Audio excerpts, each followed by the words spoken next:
Hello friends, welcome to NEET UG career. आज के इस वीडियो में हम बात करेंगे तेलंगाना स्टेट की काउंसलिंग के बारे में। पार्टिकुलरली वहाँ के प्राइवेट कॉलेज में एडमिशन के लिए क्या प्रोसीजर है, कितने सारे कॉलेजेस हैं और उसमें क्या फी होती है और उसमें क्या कट ऑफ जाता है। तो स्टार्टिंग से लेकर एंड तक जो ओपन स्टेट की एलिजिबिलिटी कोटा है तेलंगाना की, उसके लिए बात करेंगे। अगर आप इस चैनल पर न्यू है तो इसे जरूर सब्सक्राइब कर लें।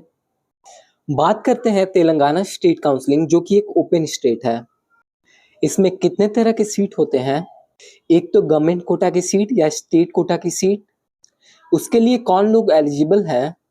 वो लोग जो कि उस स्टेट काउंसलिंग के लिए एलिजिबिलिटी क्राइटेरिया के अंदर आते हैं।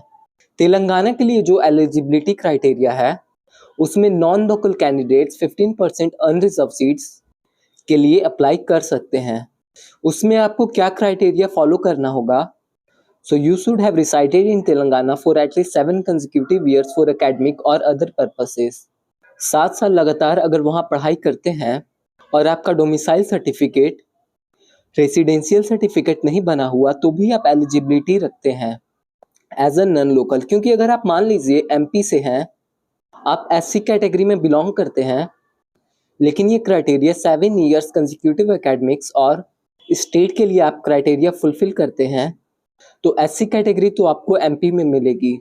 तेलंगाना में एज अ जनरल कैटेगरी आप एलिजिबल हैं 15% स्टेट कोटा की एमबीबीएस गवर्नमेंट कॉलेज के सीट के लिए। Studied in any school with in Telangana for at least 7 years तो भी आप एलिजिबिलिटी रखते हैं। In case where the candidates didn't studied in Telangana, they must have been a resident of the state for at least 7 years. तो 7 साल के लिए आपके पास वहाँ का रेसिडेंसी या फिर स्टडी हो। और क्या एलिजिबिलिटी होती है नॉन लोकल कैंडिडेट्स के लिए? Residing in Telangana for at least 10 years excluding periods spend in outside the state for academic purposes. तो तेलंगाना में नॉन लोकल कैंडिडेट जिसमें तेलंगाना में आपका 10 साल का स्टे हो minimum, excluding periods spend outside, मतलब कंसेक्यूटिव नहीं हो तो 10 साल का हो। Having parents who have lived in Telangana for 10 consecutive years excluding their years of employment outside the state। अगर 10 साल लगातार आपके पेरेंट्स तेलंगाना में रहे हो तो भी आपकी एलिजिबिलिटी बनती है। Having a spouse employed in public corporation, central, state और गवर्नमेंट इंस्टीट्यूशन विद इन तेलंगाना। तो ये तो मेरिट के लिए। तो ये इसका वेबसाइट है www.knruhs.telangana.gov.in। ये एक ओपन स्टेट है प्राइवेट मेडिकल कॉलेजेस के लिए, और यहाँ पे माइनॉरिटी मेडिकल कॉलेजेस भी हैं। आगे के स्लाइड में मैं कॉलेज वाइज बात करूंगा। एक बहुत इंपॉर्टेंट चीज की तेलंगाना में आपको बैंक गारंटी शो करनी होती है 1 साल के लिए। मतलब जब आप पे करते हैं फर्स्ट ईयर का फी, तो 1 साल का और आपके पास अमाउंट बैंक में होना चाहिए। या तो बैंक आपको एक बैंक गारंटी, जो कि एक पेपर होती है that release from the bank side, और आपको वो सबमिट करनी होती है कॉलेजेस को at the time of admission. 30 government और 30 प्राइवेट मेडिकल कॉलेज है। गवर्नमेंट कॉलेजेस के लिए अलग से काउंसलिंग होती है। ओपन और मैनेजमेंट कोटा या एनआरआई कोटा के लिए अलग से होती है। यहाँ एनआरआई कोटा के भी सीट हैं जिसमें जस्ट क्वालिफाइंग स्कोर पर सीट आपको मिल जाएगी। और मैनेजमेंट कोटा जो कि ओपन कोटा है, उसमें फी 11.5 लाख से लेकर के 13 लाख तक होती है। एक कॉलेज है Neelima institute of medical science, जिसकी 15 लाख फी है। अदरवाइज 11.5 से लेकर 13 लाख की फी है। यहाँ पे सबसे जो टॉप डिमांडिंग कॉलेज है अपोलो हैदराबाद। आप अगर तेलंगाना के बारे में सुनते हैं कि वहाँ पे 2 लाख तक 1.5 लाख तक आराम से सीटें मिल जाती हैं, तो ऐसा नहीं कि सारे कॉलेजेस में आपको उस रैंक तक मिल जाएगी। आप देख सकते हैं अपोलो हैदराबाद, जो कि वहाँ का टॉप मेडिकल कॉलेज है। लैंग्वेज प्रॉब्लम नहीं होगी हैदराबाद सिटी में। 66,000 पे क्लोज हो गई, इंक्लूडिंग ऑल द राउंड्स। फी है 13 लाख पर ईयर। उसके बाद ममता एकेडमी ऑफ मेडिकल साइंस, इसकी क्लोजिंग गई थी 81,242। फिर भास्कर मेडिकल कॉलेज, इसकी क्लोजिंग गई थी 86,000 के आसपास। फी है around 11.5 lakh per year. Deccan medical college Hyderabad, ये माइनॉरिटी मेडिकल कॉलेज है और यहाँ पे कट ऑफ गई थी 87,000। कामिनी हैदराबाद, कामिनी का 2 ब्रांच है, एक कामिनी और दूसरा कामिनी इंस्टीट्यूट ऑफ मेडिकल साइंस। तो हैदराबाद वाला जो ब्रांच है उसकी कट ऑफ गई थी 88,751। उसी तरह एक और माइनॉरिटी मेडिकल कॉलेज है Shadan institute of medical sciences and research. इसकी कट ऑफ गई थी 1,14,000। SBS मेडिकल कॉलेज महबूब नगर, इसकी भी कट ऑफ गई थी 1,14,000।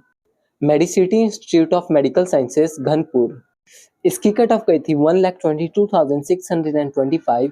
महेश्वरा मेडिकल कॉलेज मेदक, इसकी कट ऑफ गई थी 1,23,135। Doctor Patnam Reddy medical college Chevella, इसकी कट ऑफ गई थी 1,23,178। Kamineni institute of medical sciences Narketpally, इसकी कट ऑफ गई थी 1,25,765। CMR institute of medical sciences, इसकी कट ऑफ गई थी 1,31,596। ममता मेडिकल कॉलेज खम्मम, इसकी कट ऑफ गई थी 1,28,512। Arundhati institute of medical sciences, इसकी कट ऑफ गई थी 1,28,628। Mahavir institute of medical science Vikarabad, इसकी कट ऑफ गई थी 1,34,321। RVM institute of medical sciences and research Siddipet, इसकी कट ऑफ गई थी 1,38,362। Pratima institute of medical science Karimnagar, इसकी कट ऑफ गई थी 1,41,456। MNR medical college Sangareddy, इसकी कट ऑफ गई थी 1,61,849। CA institute of medical science Karimnagar, इसकी कट ऑफ गई थी 1,65,150। Pratima relief institute of medical science Warangal, इसकी कट ऑफ गई थी 1,65,605। Father Colombo institute of medical science, इसकी कट ऑफ गई थी 1,69,159। Doctor VRK women's medical college Aziz Nagar, इसकी कट ऑफ गई थी 1,70,532। Surabhi institute of medical science Siddipet, इसकी कट ऑफ गई थी 1,75,098। Ayaan institute of medical science Kanakamamidi, इसकी कट ऑफ गई थी 1,75,429। TRR institute of medical science Patancheru, इसकी कट ऑफ गई थी 1,79,067। Nova institute of medical science Hayathnagar, इसकी कट ऑफ गई थी 2,05,106। Neelima institute of medical science Medchal, इसकी कट ऑफ गई थी 2,96,115। तो इस तरह से तेलंगाना स्टेट का फी और कट ऑफ, जिससे आपको वहाँ के प्राइवेट कॉलेज का ओपन के लिए, ये सब ओपन कोटा के लिए आपको आइडिया मिल जाएगा। एलिजिबिलिटी क्राइटेरिया क्या है, बैंक गारंटी का एक फैक्टर है वहाँ पे, लेकिन यहाँ पे काफ़ी अच्छे कॉलेजेस भी हैं। यहाँ से अगर आप यूजी करते हैं प्राइवेट से, तो पीजी के लिए क्या बेनिफिट होगा? पीजी के लिए इतना बेनिफिट होगा कि पीजी में स्टेट कोटा की एलिजिबिलिटी मिलेगी, और यहाँ पे कैट ए की जो फ़ी रहती है वो 7 लाख के आसपास रहती है, और कैट बी की जो फ़ी है वो 24 लाख पर ईयर रहती है पीजी के लिए। तो कैट ए का बेनिफिट मिल जाएगा। अगर ऐसा हो गया कि गवर्नमेंट से चूक गए, ऑल इंडिया में भी नहीं मिला, वहाँ से भी नहीं मिला, तो आप गवर्नमेंट सीट, जिसको कैट ए सीट बोलते हैं, उसकी काउंसलिंग करके यहाँ पे प्राइवेट मेडिकल कॉलेज में सस्ते फी पे सीट ले सकते हैं। ये आपको बेनिफिट होगा। और कॉलेज कैसा रहेगा वो आपके रैंक पे डिपेंड करेगा। सीट मिलना और एक अच्छा सीट मिलना, अच्छे कॉलेज में सीट मिलना, बोथ आर डिफरेंट थिंग। अगर आपको सीट मिल गई, आप खुश हो गए, कॉलेज गए, उसके बाद ज्वाइन किए, पता चला इससे बेहतर सीट मिल सकती थी मेरे को इस रैंक पे, उस समय आप निराश हो जाएंगे और उसके बाद कोई तरीका नहीं रहेगा उसको रिकवर करने के लिए। इसीलिए आपको राइट मोमेंट पे राइट वे में चॉइस फिलिंग करके right number of counselling particular round तक वेट करना होता है, ताकि आपको बेहतर से बेहतर सीट मिल सके। काउंसलिंग प्रोसेस कुछ और नहीं है कि the process through which you can get best possible seat according to your rank and according to other criterias, कि आपको किस किस स्टेट में अप्लाई करना है, किस किस स्टेट में जा सकते हैं, वहाँ पे किस किस बेसिस पे आप कॉलेज सेलेक्ट कर रहे हैं, पीजी में ज़्यादा बेनिफिट हो इस बेसिस पे, या बेस्ट एकेडमिक्स हो, पेशेंट लोड हो, पढ़ाई का अच्छा माहौल हो और कम से कम फ़ी हो। तो इन सब फैक्टर को देखते हुए काउंसलिंग प्रोसेस के थ्रू होता है सब कुछ। कोई कॉलेज से जिसका दोस्ती है या कॉलेज के अपने ओनर के रिलेटिव्स को भी सीट नहीं दिया जाता, because there is no such quota. तो इस वीडियो में इतना ही।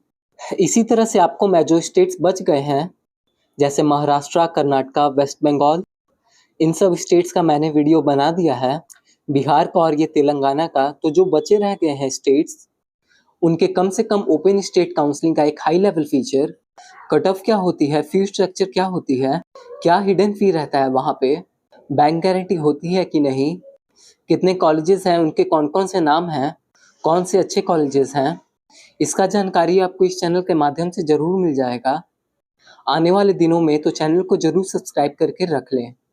चैनल बिल्कुल जेन्युइन है, ऑथेंटिक है और काफ़ी मैच्योर काउंसलर्स हैं यहाँ पे, जो कि सिर्फ यूजी की नहीं, पीजी की नहीं, एसएस की भी काउंसलिंग कराते हैं।